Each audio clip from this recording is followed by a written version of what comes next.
ضلع کلات میں security forces کی پوسٹ پر حملے کی کوشش ناکام بنا دی گئی۔ فورسز نے 6 دہشت گرد جہنم واصل کر دیے، 4 دہشت گرد زخمی ہوئے۔ شدید فائرنگ کے تبادلے میں 7 جوان بھی شہید ہو گئے۔ علاقے میں دہشت گردوں کے خاتمے کے لیے سینیٹائزیشن آپریشن ISPR کے مطابق جوانوں کی قربانیاں ہمارے عزم کو مزید مضبوط کرتی ہیں۔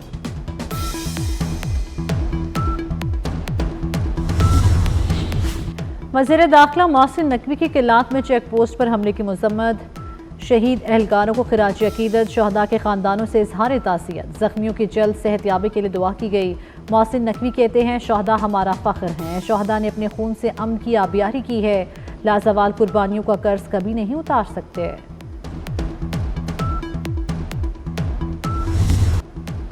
فری لانسرز کے لیے خوشخبری، PTA نے VPN رجسٹریشن کا عمل آسان کر دیا۔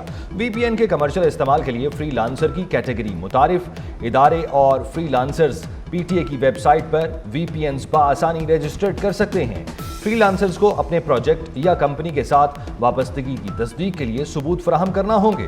ترجمان PTA کے مطابق 8 سے 10 گھنٹوں کے اندر منظوری کا عمل مکمل ہو جائے گا۔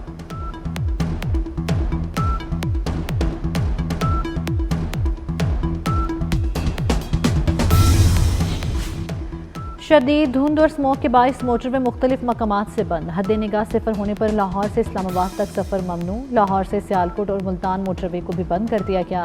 M4 پنڈی بھٹیاں سے عبدالحکیم تک بند۔ لاہور کے میدانی اور مضافاتی علاقوں میں بھی دھند نے قدم جمانا شروع کر دیے۔ ڈرائیورز کو محتاط سفر کی ہدایات۔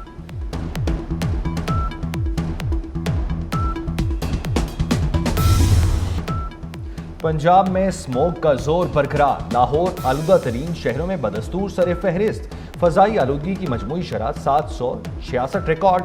CERP آفس 1398 مراتب علی روڈ پر آلودگی کی شرح 1210 رہی۔ ملتان، لودھرا، فیصل آباد اور گجرانوالہ میں بھی معمولات زندگی متاثر۔ اسکولوں کی چھٹیاں مزید 1 ہفتہ بڑھا دی گئیں۔ مری کے سوا تمام اسکول 24 نومبر تک بند رہیں گے۔ رات 8 بجے تک ریسٹورنٹ بند کرنے کا حکم۔ 1 ہفتے کے لیے تعمیراتی کاموں پر پابندی عائد۔ آلودگی اور اسموگ کی خوفناک صورتحال، سانس کی بیماریاں آشوب چشم عام۔ لاہور میں 24 گھنٹوں کے دوران سانس دما کے 5700 مریض رپورٹ۔ آشوب چشم کے 303 مریض سامنے آئے۔ شہر میں 1 ماہ کے دوران 4.5 لاکھ افراد بیمار ہوئے۔ حکومت کے ناقص انتظامات سے مسائل سنگین ہوئے۔ بانی PTI کا مطالبہ پورا کر دیا گیا۔ حکومت 9 مئی واقعات کی CCTV ویڈیوز سامنے لے آئی۔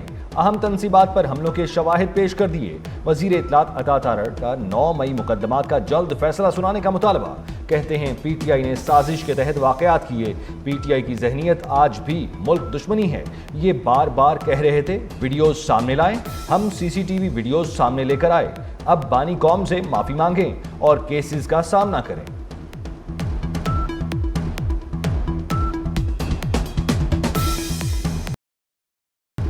نواز شریف نے احتجاجی کال ملک کو ڈیریل کرنے کی کوشش کراتے بھی کہتے ہیں دھرنے کی کال دینے والے کامیاب نہیں ہوں گے۔ 24 نومبر کا احتجاج بھی ناکام ہوگا۔ جھوٹا پروپیگنڈا کرنے والوں کو جھوٹا ہی کہیں گے، پھر خلل نہ ڈالا گیا تو ہم حالات سنوار لیں گے۔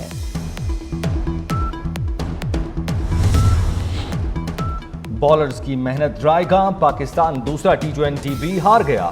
آسٹریلیا نے دلچسپ مقابلے کے بعد سیریز اپنے نام کر لی۔ 148 رنز کے تعاقب میں قومی ٹیم 134 رنز پر آؤٹ ہوئی۔ عثمان، عرفان اور رضوان کے سوا کوئی بلے باز ڈبل فگرز میں نہ جا سکا۔ بابر اعظم 3، صاحبزادہ فرحان 5، عباس آفریدی 4 رنز بنا سکے۔ سلمان آغا، شاہین آفریدی، نسیم شاہ اور سفیان مقیم 0 پر آؤٹ ہوئے۔ عثمان خان کی 52 اور عرفان نیازی کی 36 رنز کی اننگز۔ پاک آسٹریلیا تیسرا میچ پیر کو کھیلا جائے گا۔ پاکستانی بالرز نے آسٹریلوی بیٹرز کو ٹف ٹائم دیا۔ حارث رؤف کی تیز گیندیں کینگروز کے لیے کھیلنا مشکل ہو گئی۔ حارث رؤف نے 4 اوورز میں 4 شکار کیے۔ عباس آفریدی نے 3 وکٹیں لیں۔ سفیان مقیم نے 2 آسٹریلوی بلے بازوں کو پیویلین کی راہ دکھائی۔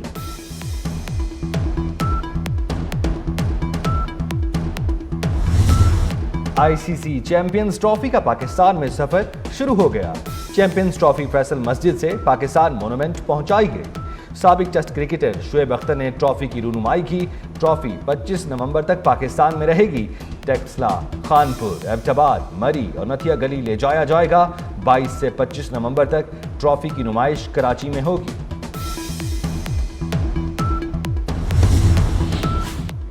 Chairman P C B Mohsin Naqvi کی انگلینڈ ویلز کرکٹ بورڈ کے چیئرمین رچرڈ تھامسن سے ملاقات۔ رچرڈ تھامسن کا چیمپئنز ٹرافی کے لیے محسن نقوی اور پی سی بی کے لیے نیک خواہشات کا اظہار۔ کہا انگلینڈ کا حالیہ دورہ پاکستان انتہائی شاندار رہا۔ محسن نقوی نے کہا آئی سی سی چیمپئنز ٹرافی ٹورنامنٹ کے لیے تیار ہیں، مہمان ٹیموں کو اسٹیٹ گیسٹ کا پروٹوکول دیا جائے گا۔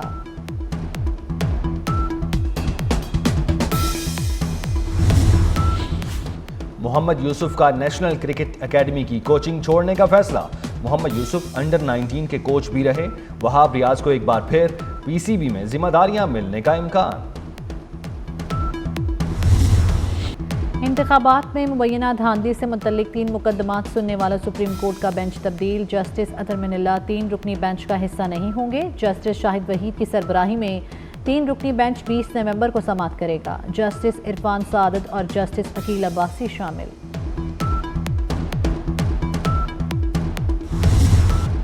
خالہ کے ہاتھوں بہو کے قتل کی تفتیش نے دل دہلا دیے۔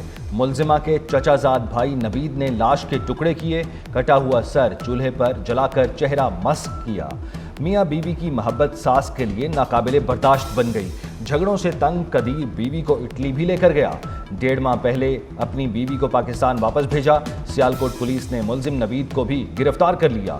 مقتولہ زارا کے والد کا کہنا ہے بیٹی کو 10 دن پہلے سسرال چھوڑا تھا۔ سابق سینیٹر الیاس بلور انتقال کر گئے۔ پشاور میں نماز جنازہ ادا کی جائے گی۔ الیاس بلور گردوں کے مرض میں مبتلا تھے، کئی ماہ سے ہسپتال میں زیر علاج تھے۔ صدر آصف علی زرداری، وزیر اعظم، وزیر داخلہ اور بلاول بھٹو سمیت سیاسی قیادت کا اظہار افسوس۔ آئی ایم ایف نے پاکستان کے ساتھ مذاکرات کو مثبت قرار دے دیا۔ عالمی مالیاتی ادارے نے مذاکرات کا اعلامیہ جاری کر دیا۔ آئی ایم ایف کا ٹیکس ہدف پورا کرنے کے لیے کوششیں تیز کرنے کا مطالبہ۔ جنوری سے زرعی آمدنی پر ٹیکس وصولی شروع کرنے پر زور۔ زرعی ٹیکس پر سندھ کو قانون سازی جلد کرنے کی سفارش۔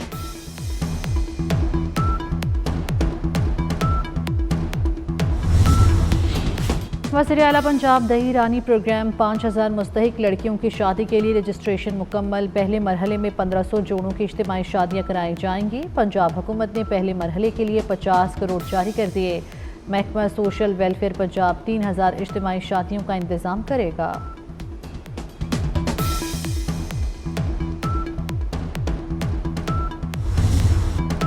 نو منتخب امریکی صدر ڈونلڈ ٹرمپ کی نامزد کابینہ تنازعات کی زد میں۔ نامزد سیکریٹری دفاع اور اٹارنی جنرل پر جنسی بدسلوکی کے الزامات۔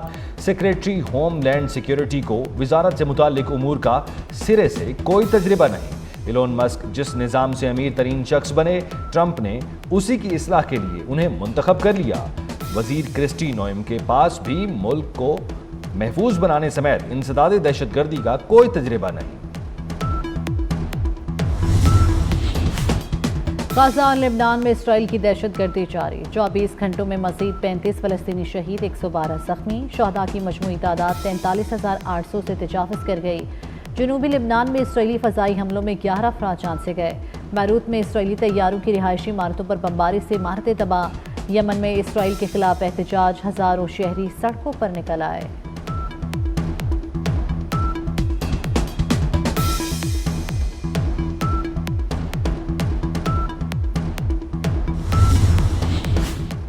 مودی سرکار کو بڑا جھٹکا۔ نیوزی لینڈ نے سکھ فار جسٹس کے حق میں فیصلہ دے دیا۔ نیوزی لینڈ حکومت نے سکھ فار جسٹس کو خالصتان کے قیام کے لیے ریفرنڈم کرانے کی اجازت دے دی۔ نیوزی لینڈ کی حکومت کی اجازت سے خالصتان کے قیام پر آج آکلینڈ میں ریفرنڈم ہوگا۔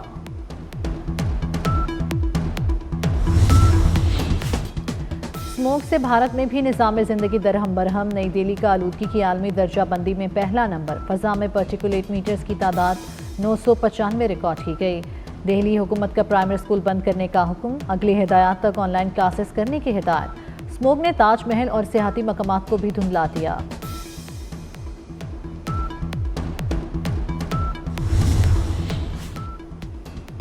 بالائی علاقوں میں بارش اور برف باری سے نظارے حسین ہو گئے۔ مظفر آباد سمیت آزاد کشمیر کے مختلف علاقوں میں بارش اور برف باری۔ مانسہرہ اور ناران میں سفید موتیوں کی برسات۔ وادی کاغان کے پہاڑوں ناران، جھیل سیف الملوک اور بابو سر ٹاپ پر بھی برف باری، پہاڑوں نے سفید چادر اوڑھ لی، ناران، بابو سر ٹاپ اور جھیل safe ul Malook road block. Sydney میں پاک آسٹریلیا میچ کے دوران پاکستانی بچے کا منفرد انداز، دل دل پاکستان جان جان پاکستان گا کر دل جیت لیے۔ پی سی بی نے 16 خواتین کرکٹرز کے سینٹرل کانٹریکٹ کا اعلان کر دیا۔ کپتان فاطمہ ثنا اور وکٹ کیپر منیبہ علی کی اے کیٹیگری میں ترقی، سعدیہ اقبال کی بی کیٹیگری، ڈی کیٹیگری میں غلام فاطمہ، گل فیروزہ، نجیحہ الوی، رامین شمیم شامل، صدف شمس، سیدہ عروب شاہ، تسمیہ رباب، طوبہ حسن اور ام ہانی بھی شامل۔ سابق کپتان ندا ڈار اور سینئر کھلاڑی عالیہ ریاض سینٹرل کانٹریکٹ سے باہر ہو گئی۔